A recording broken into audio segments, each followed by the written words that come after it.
I'm Alexander Turnbull. I'm from England, you might hear in the voice, and I am one of the designers at Rene of Paris. I've been working with the Rene of Paris wigs for 20 plus years. I've been actually working in the States for Rene of Paris for over 3 years, and then coming over and helping with shows and designs for approximately 6 years, but involved with the brand for 20 plus years, which just seems crazy. It's like a blink of an eye. It's from cutting my first wig as a little boy, in the salon and doing all these things, to now think, gosh, all those years on, and here I am. Now I'm a designer for Rene of Paris, which ultimately was kind of a bit of a life dream. There's some great retailers out there and great manufacturers, but Rene of Paris was always my go-to, and it was always the best for me. And now to be, here in the States and designing for the company is a real dream come true. I'm very humble about it. I think for me, it kind of ticked a lot of boxes. I do human hair wigs, I do synthetic wigs, do all sorts of things.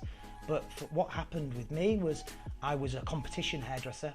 I won a load of awards and did that kind of thing, and that elevated me to start working in session. And session hairdressing, for people that don't know, you might be doing something for a front cover of a magazine or television, or different features, of course, celebrities and models.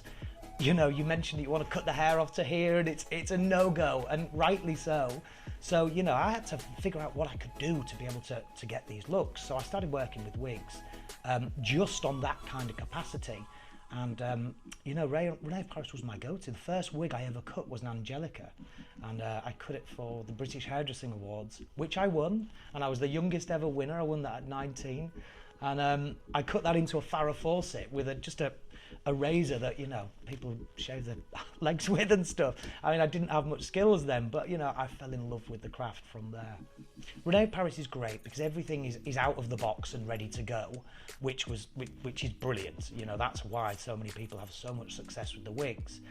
But when I started designing, I was kind of, I've got obviously from Europe, so I know what the European market likes, but also then coming across to the States, there is a difference.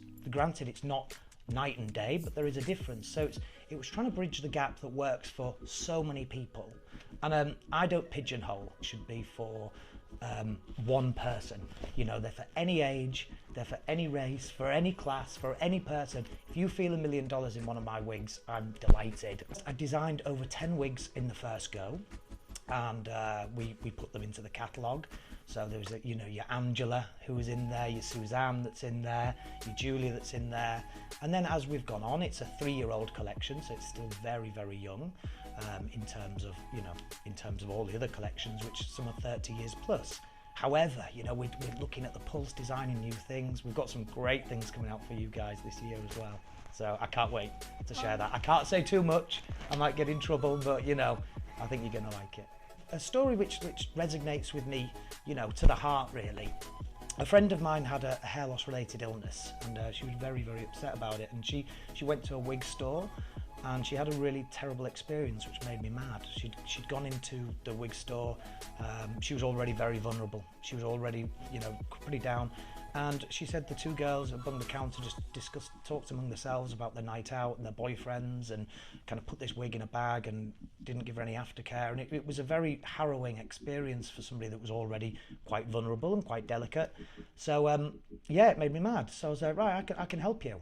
I do wigs, but I do it for that thing. I don't necessarily do it for this, but let's have a go. So anyway, cut a long story short, I did the wig. She felt feminine, $1 million, and it gave her the confidence to fight what she needed to fight, which ultimately is not what she had first time round.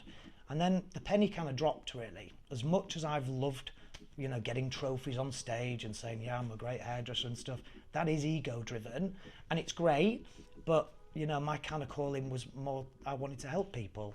I wanted to help people with hair loss. But then in turn, from helping people with hair loss, I got a lot of customers that were in for fashion wigs, and then people for this. So in turn, it kind of accelerated all angles of my business and all angles of me as a stylist within wigs. I wasn't just looking after hair loss. I had so many more strings to my bow, the drag community, for instance, and stuff like that. I really, really went in it hard because I just loved the craft, and I loved the fact that somebody could put a wig on and either be empowered or given confidence or turn into a different person. I just think the power of a wig is amazing.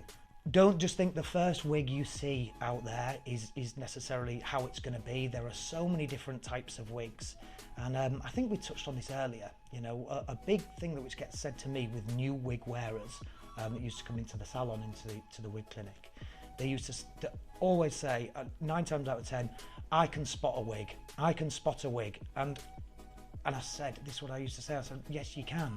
You can spot a bad one. And we've all spotted a bad wig out there. But I said, no, you know, if you've seen one of our wigs, you wouldn't have known it was a wig. And the kind of, like, the penny drops with people, and they kind of think, well, that's what I want, you know? So my message would be, is just do your research, look at the different brands out there, find something that's for you, because like clothing and cars and houses, it's not one size fits all. There are a lot of different things out there, and there's a lot of knowledgeable people that really care. That's what I'd say. And you're not alone as well, you know.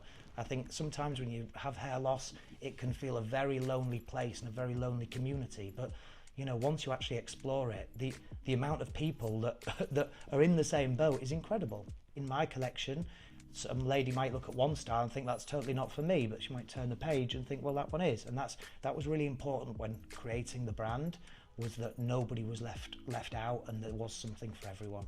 I really like the Angela. You know, I really like the Angela. I named that after my mum, so I kind of that's really nice. It's a lovely style. It's layered. It's got a nice light bangs. It's gorgeous. I do really like that. I really like the new Harper that I've brought out. That's doing really, really well. But really, my newest favourite is not out yet, so you're gonna have to wait. Thank you for supporting Rene Paris and my brand, and anybody that's enjoying my brand. I really appreciate you, and I just love this industry. And thank you to Wigs.com for having me here for the last couple of days. It's been a blast. Thank you.